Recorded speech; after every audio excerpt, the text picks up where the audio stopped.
Hello Steelers, and welcome to this review of the Osprey Games board game Undaunted Normandy. As you can see here, I've got Undaunted Normandy, I've also got Undaunted North Africa and Undaunted Reinforcements. This was originally produced, Undaunted Normandy was originally produced by Osprey Games back in 2019, so it's quite old. I've only just got hold of it. I've had my eye on it for quite a long time, since it was released in fact. But I didn't buy it simply because I was not so interested in the Normandy theme of the game. However, having read the Tactical Gamer's review of it myself on his blog, I decided to jump in and I went all in from the bottom. Largely as well because Reinforcements was released, which has a solo version of the game. And also coming soon as well is the Stalingrad expansion, which again is one of the reasons that I decided to jump in, because I've got a particular interest in the Eastern Front.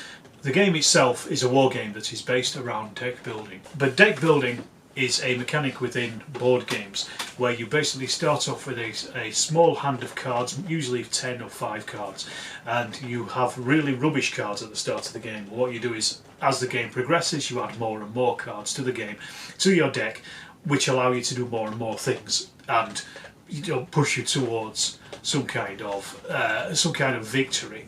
The first one really was Dominion, and that's kind of literally spawned all of the other deck builders ever since then. And that in itself is a fantastic game, one of our favourites here at Steel Towers. You have a deck of cards which you play in from your hand, but you also collect from a supply which is generally for everybody to take hold of. The difference here with Undaunted Normandy is that each player has a deck and also their own supply as part of the game. Also in Undaunted Normandy you are moving about on a map as well, so this makes it quite a lot different to other deck building games I've played where you're generally just having the cards themselves. Card decks that you start with are actually pretty good. The other thing as well with Undaunted Normandy is that you can actually take cards out of your hand, so you can get rid of cards that you don't want. So you can kind of swap over from having a scouting element at the start of the game until once you want to consolidate your position, you'll then start swapping in riflemen or machine gunners or snipers and that kind of thing, if that's what you want to do. So it gives you a little bit more flexibility with what you can actually do with your deck, and just makes it easier to pull out the cards that you want to as well.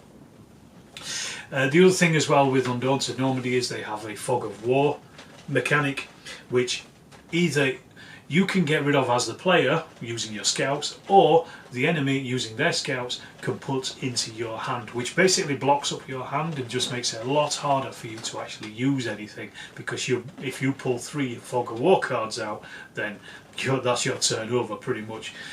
So there are little tweaks in it from a typical deck builder which make it really nice and just make it very different, feel different, but still, if you're used to those kind of mechanics, then the game itself is very easy to pick up.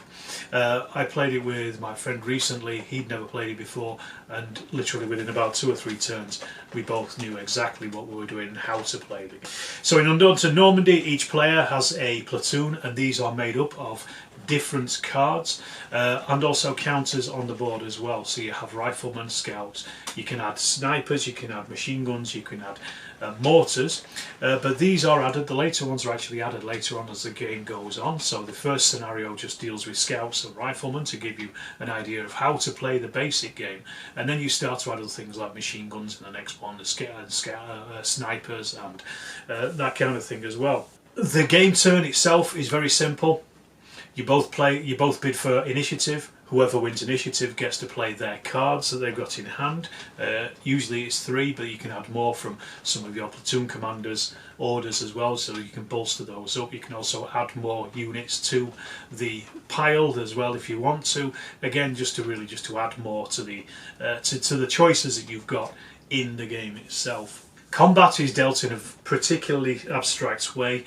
You just add up the number of tiles between the firer and the target, you add the defense of the tile itself and also the defense of the unit, and then you just roll a d10, and if you get equal to or above, then you've hit and damaged them. They will then take away a card either from their hand, from their discard pile, or from their deck. And if you don't have one, then you remove the counter and it becomes what's called pinned, which is also a way of winning the scenarios if you pin the enemy's units as well. Most of the scenarios will be completed within about an hour, including setup as well. So it's very, very simple, very quick, just to lay the boards out. The scenario book is very well written, it's very clear. The rules themselves are very clear as well. It looks like a big booklet, but the actual rules themselves are people to put on a single page of paper quite easily. They develop on one another. Each scenario gets slightly more complex than the previous one, simply because you're just adding a couple more bits and pieces here and there, but it's nothing that overwhelms the player. You're not giving everything straight away. Also, everything you want to play is in this base game. If you really just want to play the basic stuff, you've got it right there. You don't need to buy anything extra. I did because I'm a completist, but you don't have to. You can just literally buy Normandy and you will be able to play 12 scenarios that are in the book. There's a couple of extra ones that you can download from the internet. And remember, each scenario can be played more than once because both sides can take turns and just swap over as well.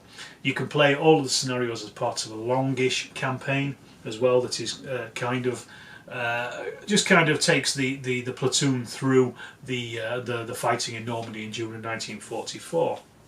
And also, not all scenarios are equal either. So, for example, in the second scenario, you have an American platoon with 2 squads against a German platoon with only 1 squad, but the Germans also have machine guns. So you've got this almost asymmetric fighting going on immediately. It's not just 2 balanced forces fighting against one another. One of the great things is that the boxes actually come with built-in storage, a plastic tray that you can put all of your cards and your pieces in very safely. On top of that, Undaunted Reinforcements actually comes with enough storage for both North Africa and Normandy together as well, and all the stuff in Reinforcements, so you can reduce everything down to one single box that you can take with you anywhere you want and play all of the stuff together. That is a massive plus on my part, because a lot of board games sell their stuff with just basically with no storage in whatsoever. So you either have to buy third-party storage, or you just have to deal with having stuff float about in your box. Also in Reinforcements, you actually get baggies as well to put all your tokens and the like into as well, so that's another fantastic bonus really that a lot of board games overlook from the start. North Africa, although I'm not really going to touch too much into this in this particular review, it microscopes all the action down to individual men rather than platoons, but it also adds terrain features that you can either destroy or capture as part of your scenarios, and also vehicles as well for the first time. Vehicles are added on in Reinforcements with the introduction of tanks, and also other squad units as well, such as grenadiers for example in there. And quite importantly as well, Reinforcements also adds in a solo playability as well by using AI cards, and this is one of the reasons that I bought this, particularly because I wanted to play it solo.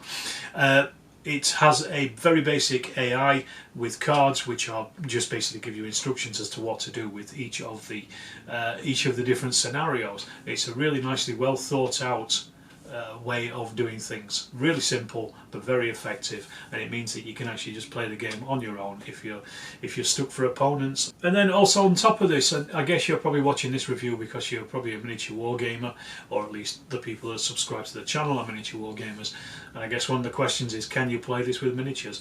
Well, the answer is yes. I mean, all you have to do really is just move the counters away and put figures in instead, probably some based figures or even individual figures. It would work perfectly well with miniatures if that's the kind of thing you wanted to do. I've seen other places where people have actually made beautiful terrain setups for Undaunted Normandy, and they look fantastic, and they're just beautiful 3D battlefields.